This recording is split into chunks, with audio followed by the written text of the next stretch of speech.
Fala aí galera, tudo bem? Sejam bem-vindos mais uma vez ao canal Conceituando. Meu nome é William Lando e sou professor de Biologia. Intuito do canal é trabalhar a Biologia de forma mais direta e sem tanta enrolação. Hoje a gente vai juntar dois conteúdos ou dois módulos, né? O de citologia com genética, a gente vai chamar ele de citogenética. A gente vai trabalhar com aberrações cromossômicas. Mas antes de entrar de fato o que seriam essas aberrações cromossômicas, a gente precisa relembrar alguns conceitos, como por exemplo, o conceito do que seria um cromossomo. Um cromossomo é aquela estrutura que a gente tem lá dentro das nossas células, né? Mais especificamente dentro do núcleo celular, onde está contido o nosso material genético. O nosso material genético, que é o DNA, que a gente sabe que é uma fita dupla, né? Ele está enrolado, condensado em uma estrutura que a gente chama de cromossomos. Nós, seres humanos, a gente possui 46 cromossomos dentro das nossas células. E isso a gente chama de cariótipo. Vou colocar aqui para vocês entenderem um pouco melhor, beleza?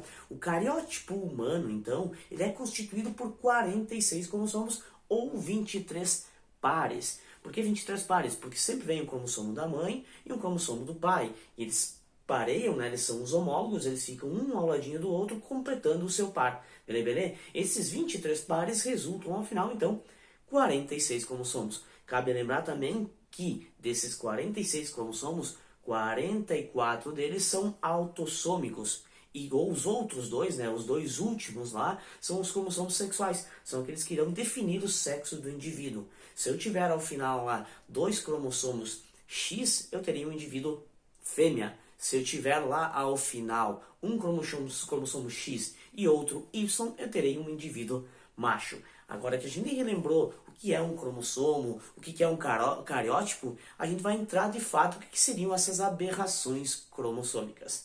As aberrações cromossômicas é qualquer tipo de problema, digamos assim, na questão numérica ou estrutural dos cromossomos. A gente tem que ter somente 46 cromossomos. Caso contrário, isso é uma anomalia, uma aberração cromossômica. E esses cromossomos eles precisam estar intactos, ou seja, eles precisam ter a sua estrutura íntegra, senão também são considerados aberrações cromossômicas. Vamos começar então com as aberrações cromossômicas estruturais. Dentre essas aberrações, a gente pode citar 4, né? Que são as aberrações cromossômicas estruturais por deficiência ou deleção, por inversão, duplicação e translocação. Qual é a aberração cromossômica estrutural por deficiência? É quando a gente tem simplesmente uma perda de uma parte do cromossomo. Fica fácil de evidenciar no desenho aqui. Eu representei apenas um par de homólogos, como se esse cromossomo tivesse vindo do pai, por exemplo, e esse tivesse vindo da mãe. Não vou colocar os 46 do cariótipo, porque seria complicado de explicar aqui. Então a gente pode notar que este cromossomo aqui, que veio da mãe, por exemplo, que é homólogo a este, é o mesmo par, né, que a gente tem que lembrar, ele teve a perda de uma parte desta sequência de material genético desse cromossomo. Isso a gente chama de deficiência. Então cabe lembrar ou cabe mostrar aqui com a sequência genética, né? A, B, C, D, E, F. No outro homólogo, A, B, C, D, E. Perdeu a sequência F. Então eu tenho uma aberração cromossômica estrutural por deficiência deleção. Eu perdi uma parte do cromossomo, do braço cromossômico. Beleza? Outro problema que a gente pode encontrar é a aberração cromossômica estrutural por inversão. É quando a gente tem um dos cromossomos homólogos se quebrando e invertendo e se soldando novamente ao mesmo cromossomo. Por exemplo, vou mostrar aqui no desenho. É só seguir a sequência genética. A, B, C, D, E, F. Ok. Aí o outro está como A, B, C, F, E, D. Ele simplesmente se desprendeu, este braço cromossômico, ele girou e se conectou de forma inversa de novo ao centrômero. Isso é uma aberração cromossômica estrutural por inversão. Já uma aberração cromossômica estrutural por duplicação é quando a gente tem a perda de uma parte do cromossomo e ele se liga ao cromossomo homólogo. Vamos ver o que seria isso no desenho também. Ó, A, B, C, D, F. Eu não tenho a parte da sequência desse material genético desse cromossomo correspondente ao E. Esta parte correspondente ao E ele se soltou e se conectou ao outro cromossomo homólogo. Então, basta observar a sequência desse cromossomo homólogo. A, B, C, D, E, F. Duplicou esta parte relacionada ao E, né? Essa parte, essa sequência genética se conectou ao outro cromossomo homólogo, duplicando esse material genético. Tranquilo? Já A aberração cromossômica estrutural por translocação é quando eu tenho uma parte de um cromossomo que se desloca de um deles e se liga a um cromossomo que não é homólogo a ele. Também fica fácil de observar aqui no desenho. Aqui eu tenho um par de homólogo, aqui eu tenho outro par. A gente sabe que a gente tem 23, mas a gente só está representando aqui, neste caso, 2. Então eu tenho uma parte deste cromossomo aqui, deste par, se desprendendo e se conectando a um cromossomo que não é homólogo ao outro. Aí eu tenho uma translocação. Por exemplo, ó, a sequência desses dois cromossomos é A, B, C, D, E, F, como a gente viu, e deste outro par é G, H, I, J, K, L. Se desprenderam e se conectaram com cromossomos que não são homólogos. Como ficaria essa sequência por translocação? A, B, C, J, K, L. Não seguiu a mesma sequência, ou seja, uma parte de um cromossomo se desprendeu e se soldou a um cromossomo que não é homólogo a ele. Tranquilo? Então a gente viu aqui nessa parte as aberrações cromossômicas estruturais. Então, por deficiência, que é a direção perda, inversão, duplicação e translocação. Tranquilo? Agora a gente vai para as aberrações cromossômicas numéricas. É quando tem uma aberração que influencia no número de cromossomos dentro da célula. A gente sabe que a gente tem que ter 46 cromossomos, claro, com exceções dos gametas, que no caso do ser humano terão 23 dos espermatozoides e 23 no ovário secundário. Com a fecundação, a gente resultará em células com 46 cromossomos.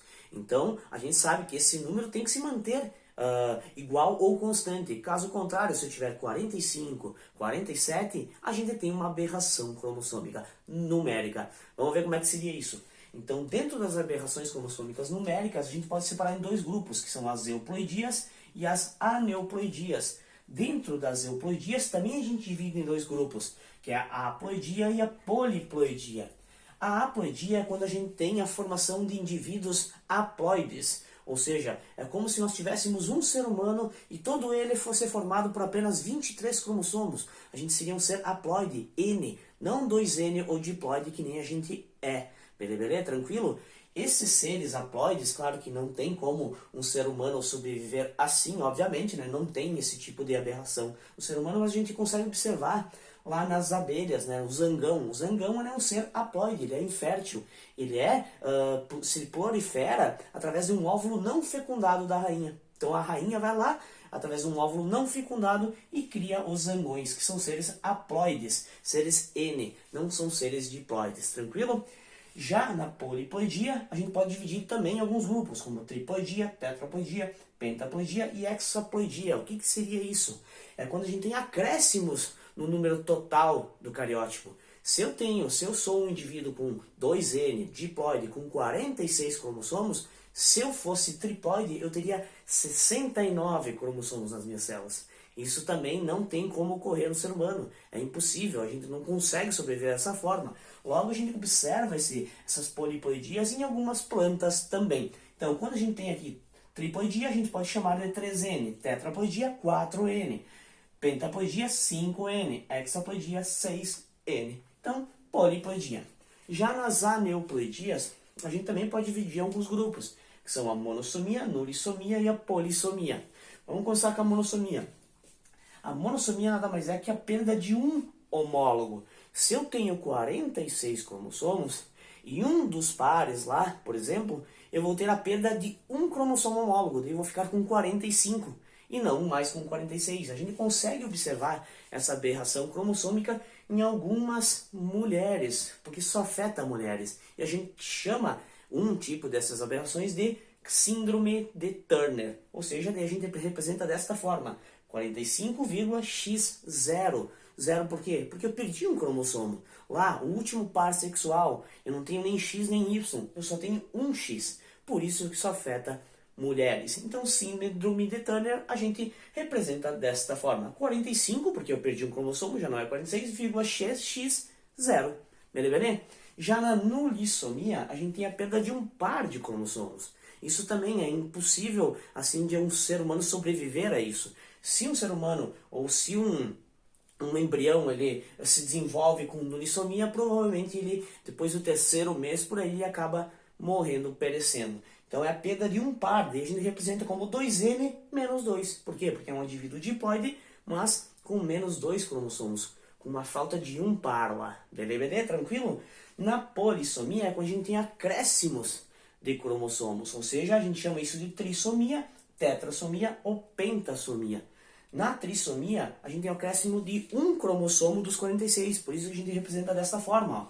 47 XX mais 21, por exemplo, que é o caso da síndrome de Down. Nesse caso, 47 porque eu tive acréscimo de um cromossomo, XX porque é uma mulher, e mais 21 porque eu tive acréscimo de um cromossomo lá no par 21. E eu não vou ter 2 cromossomos lá, e sim 3. Então, síndrome de Down ou trissomia do cromossomo 21. Já esta outra síndrome, síndrome de Klinefelter, que a gente tem um acréscimo de 1x lá no par sexual, por isso que só afetam homens. Nesse caso, ó, 47, porque deveria ser 46, então eu acresci 1, né, a mais, XXY. Só afeta homens, porque eu tenho o Y, e eu tive acréscimo de 1x, então eu tenho a trissomia, ou síndrome de Klinefelter.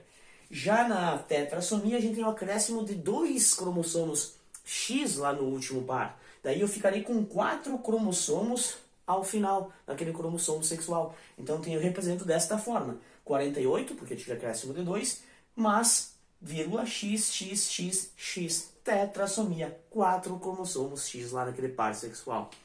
Na pentassomia, eu tenho acréscimo de 3 cromossomos, e aí eu ficarei com 5 cromossomos lá naquele par sexual. E a gente representa como 49,XXXX.